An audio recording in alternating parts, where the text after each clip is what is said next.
नमस्कार मित्रों, आप सभी का स्वागत है एस्ट्रोलॉजर ज्योति के चैनल पर। आशा करती हूँ आप सभी स्वस्थ होंगे और खुश होंगे। तो चलिए आज हम सुनेंगे माता संतोषी जी की कथा। तो प्रारंभ करते हैं।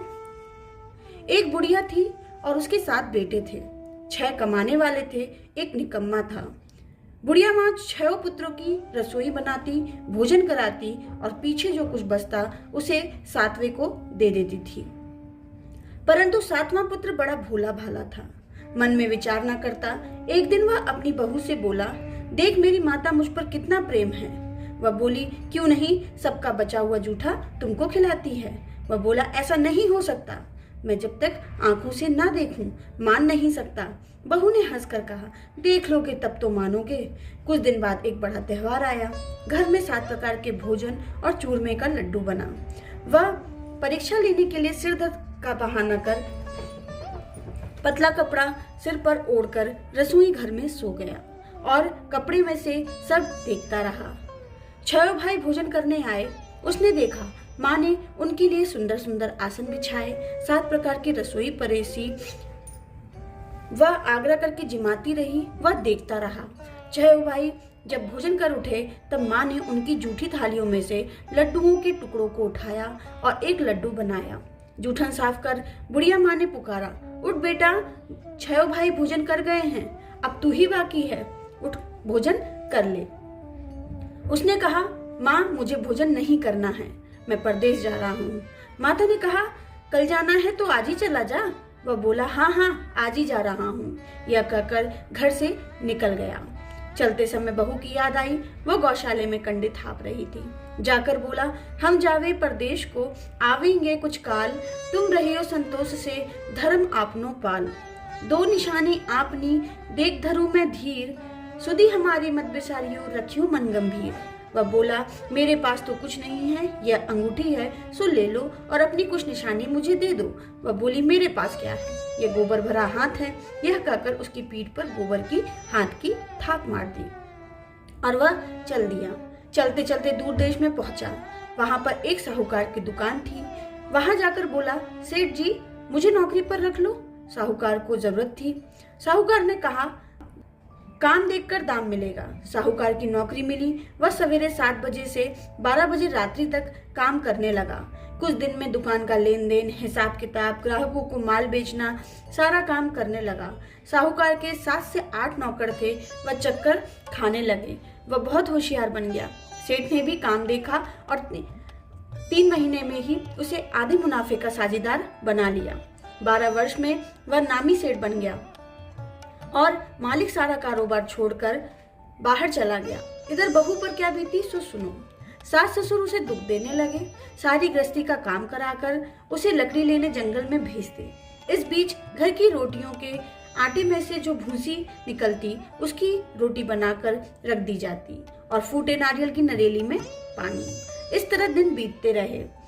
एक दिन वह लकड़ी लेने जा रही थी कि रास्ते में बहुत सी स्त्रियां संतोषी माता का व्रत करती दिखाई दी।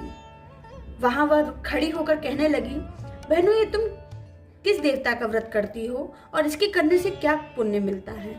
इस व्रत के करने की क्या विधि है? यदि तुम अपने इस व्रत का विधान मुझे समझाकर कहोगी तो मैं तुम्हारा बड़ा उपकार मानूंगी। तब उनमें से एक बोली, सुनो, यह संतोषी माता का व्रत है। इसके करने से निर्धनता, दरिद्रता का नाश होता है, लक्ष्मी आती हैं, मन की चिंताएं दूर होती हैं, घर में सुख होने से मन को प्रसन्नता और शांति मिलती है, नुपुत्री को पुत्र मिलता है, पति बाहर गया हो तो शीघ्र आ जाता है, कुंवारी कन्याओं को मनपसंद वर मिलता है, राजद्वार में बहुत दिनों से मुकदमा चलता हो तो समाप्त हो जाता है, कलह क्लेश की निवृत्ति हो, सुख शांति हो, घर में धन जमा हो, पैसा जायदाद का लाभ होता है तथा और भी मन में जो कुछ कामना हो सब इस संतोषी माता की कृपा से पूरी हो जाती है। इसमें संदेह नहीं है। वह पूछने लगी, यह व्रत कैसे किया जाए, यह भी बताओ तो बड़ी कृपा होगी। स्त्री कहने लगी, 1.25 रुपए का गुड़ चना लेना, इच्छा हो तो 5.25 रुपए का लेना या 10.25 रुपए का भी सहूलियत के अनुसार लेना। बिना परेशानी, श्रद्धा और प्रेम से जितना भी बन सके सवाया लेना। 5.25 रुपए से 10.25 रुपए तथा इससे भी ज्यादा शक्ति और भक्ति के अनुसार गुड़ और चना ले। हर शुक्रवार को निराहार रहकर कथा कहना सुनना, इसके बीच क्रम टूटे नहीं, लगातार नियम पालन करना। सुनने वाला कोई ना हो तो घी का दीपक जलाकर उसके सामने जल के पात्र को रखकर कथा कहना, नियम टूटे नहीं। तब तक जब तक कि कार्य सिद्ध ना हो, नियम पालन करना और कार्य सिद्ध हो जाने पर व्रत का उद्यापन करना। 3 मास में माता पूरा फल प्रदान करती हैं। यदि किसी के खोटे ग्रह हो तो भी माता 1 वर्ष में अवश्य कार्य सिद्ध करती हैं। कार्य सिद्ध होने पर ही उद्यापन करना चाहिए, बीच में नहीं। उद्यापन में 2.5 सेर आटे का खाजा तथा इसी अनुसार से खीर तथा चने का साग तैयार करना।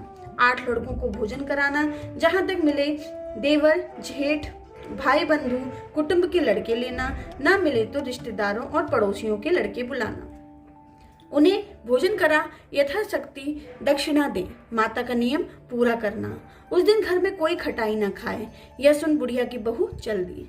रास्ते में लकड़ी के बोझ को बेच दिया और उन रुपयों से गुड़ और चना ले माता के व्रत की तैयारी कर आगे चली और सामने मंदिर देख पूछने लगी, यह मंदिर किसका है? सब कहने लगे, यह संतोषी माता का मंदिर है। यह सुन माता के नियम कुछ मैं जानती नहीं, मैं बहुत दुखी हूँ। हे माता जगननी, मेरा दुख दूर कर, मैं तेरी शरण में हूँ। माता को दया आई। 1 शुक्रवार बीता कि दूसरे शुक्रवार को ही उसके पति का पत्र आया और तीसरे को उसका भेजा हुआ पैसा आ पहुंचा। यह देखकर जिठानियां मुंह सिकोड़ने लगी। इतने दिनों बाद इतना पैसा आया, इसमें क्या बढ़ावा है? लड़के ताने देने लगे। काकी के पास तो अब पत्र आने लगा, रुपए आने लगा, अब तो काकी की खातिर पड़ेगी, अब तो काकी बुलाने से भी नहीं बोलेगी। बेचारी सरलता से कहती है, भैया पत्र आवे रुपया आवे तो हम सबके लिए अच्छा है। ऐसा कहकर आंखों में आंसू भरकर संतोषी माता के मंदिर में मातेश्वरी के चरणों में गिरकर रोने लगी। माँ, मैंने तुमसे पैसा नहीं मांगा, मुझे पैसे से क्या काम है, मुझे तो अपने सुहाग से काम है। मैं तो अपने स्वामी के दर्शन और सेवा मांगती हूँ। तब माता ने प्रसन्न होकर कहा, जा बेटा, तेरा स्वामी आएगा। यह सुन खुशी से बावली हो घर जाकर काम करने लगी। अब संतोषी माँ विचार करने लगी, इस भोली पुत्री से तो मैंने कह दिया कि तेरा पति आएगा, पर आएगा कहाँ से? वह तो इसे स्वप्न में भी याद नहीं करता, उसे याद दिलाने मुझे ही जाना पड़ेगा। इस तरह माता उस बुढ़िया के बेटे के पास जा स्वप्न में प्रकट हो कहने लगी, साहूकार के बेटे सोता है या जागता है? वह कहता है, माता सोता भी नहीं हूँ, जागता भी नहीं हूँ, बीच में हूँ, कहिए क्या आज्ञा है? माँ कहने लगी, तेरा घर बार है या नहीं? माँ बोली, पुत्र, तेरी घरवाली बहुत कष्ट उठा रही है। वह बोला, हाँ माता, यह तो मुझे मालूम है, परंतु जाऊं कैसे? प्रदेश की बात है, लेन देन का कोई हिसाब नहीं है, कोई जाने का रास्ता नजर नहीं आता, कैसे चला जाऊं? माँ कहने लगी, मेरी बात मान, सवेरे नहा धोकर संतोषी माता का नाम ले, घी का दीपक जला, दंडवत कर दुकान पर जा बैठना। देखते देखते तेरा सारा लेन देन चुक जाएगा, जमा का माल बिक जाएगा, सांझ होते होते धन का ढेर लग जाएगा। अब तो वह सवेरे बहुत ही जल्दी उठ मित्र बंधुओं से अपने सपने की बात कहता है। वे सब उसकी बात अनसुनी कर हंसी उड़ाने लगते हैं। कहीं स्वप्न भी सच्चे होते हैं? एक बूढ़ा बोला, देख भाई, मेरी बात मान, इस तरह साँच या झूठ करने के बदले देवता ने जैसा कहा है वैसा ही करने में तेरा क्या जाता है? अब बूढ़े की बात मानकर नहा धोकर संतोषी माता को दंडवत कर घी का दीपक जला दुकान पर जा बैठा। थोड़ी देर में वह क्या देखता है कि देने वाले रुपए लाए, लेने वाले हिसाब लाए, कोठे पे भरे सामानों के खरीदार नगद में सौदा करने लगे। शाम तक धन का ढेर लग गया। मन में माता का नाम ले प्रसन्न हो घर जाने के वास्ते गहना कपड़ा सामान खरीदने लगा। यहाँ के काम से निपट घर को रवाना हुआ। इधर उसकी बहू बेचारी जंगल में लकड़ी जो लेने जाती, लौटते वक्त माता जी के मंदिर पर विश्राम करती। वह तो उसके रोज रुकने का स्थान ठहरा। दूर से धूल उड़ती देख वह माता से पूछती है, हे माता, यह धूल कैसी उड़ रही है? माँ कहती है, हे पुत्री, तेरा पति आ रहा है। अब तू ऐसा कर, लकड़ियों के 3 बोझ बना, एक नदी के किनारे पर रख, दूसरा मंदिर पर रख और तीसरा सिर पर रख।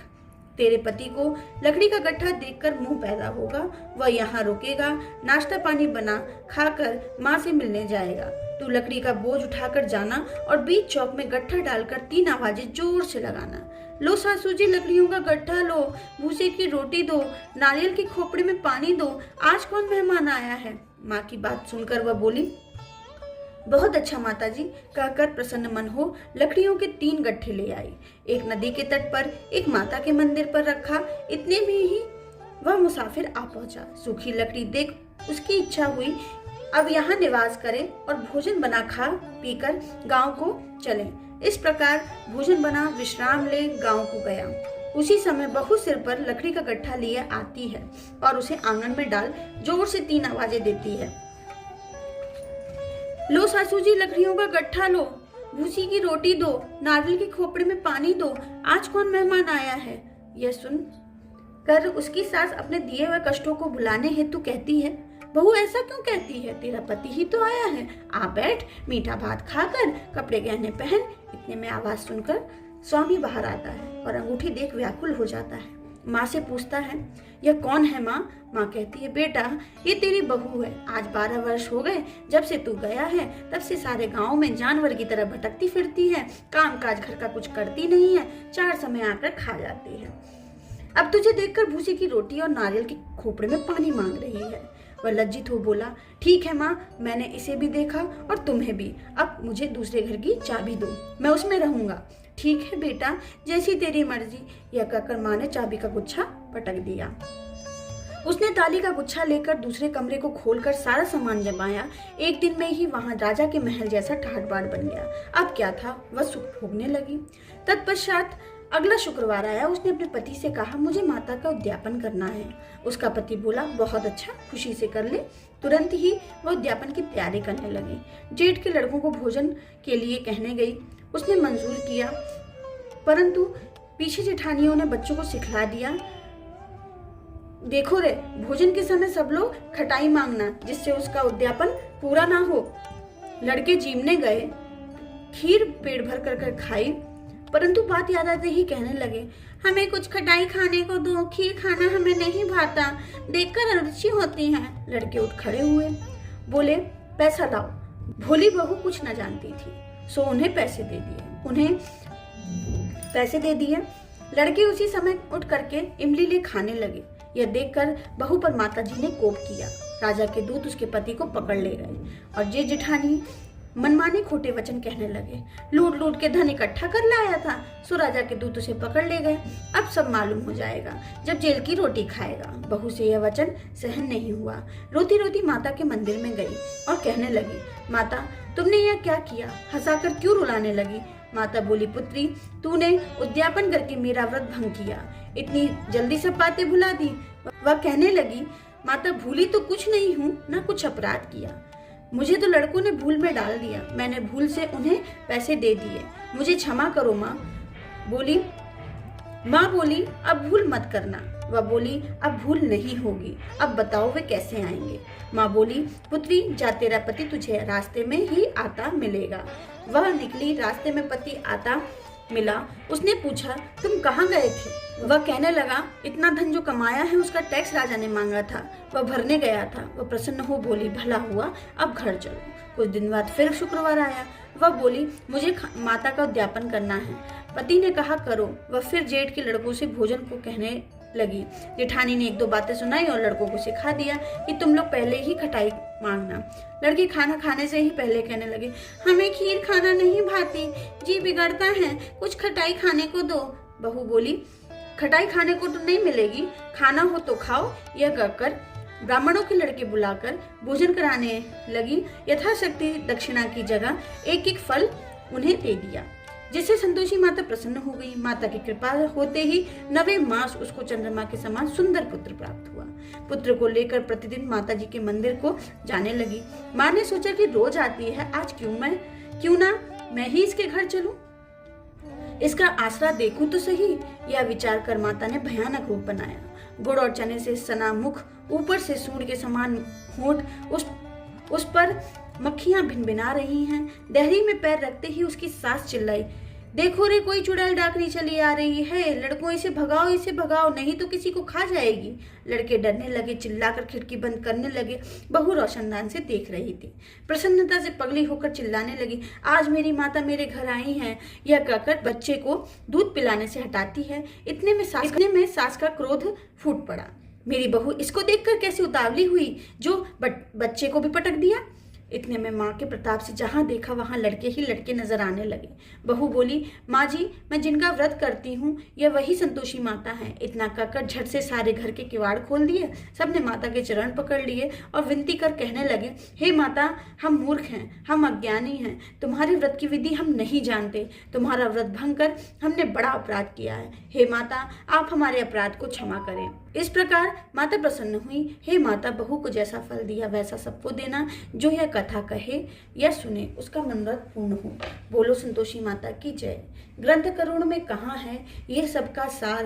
ब्रह्म सत्य जग झूठ है, जीवन की ब्रह्म निहार।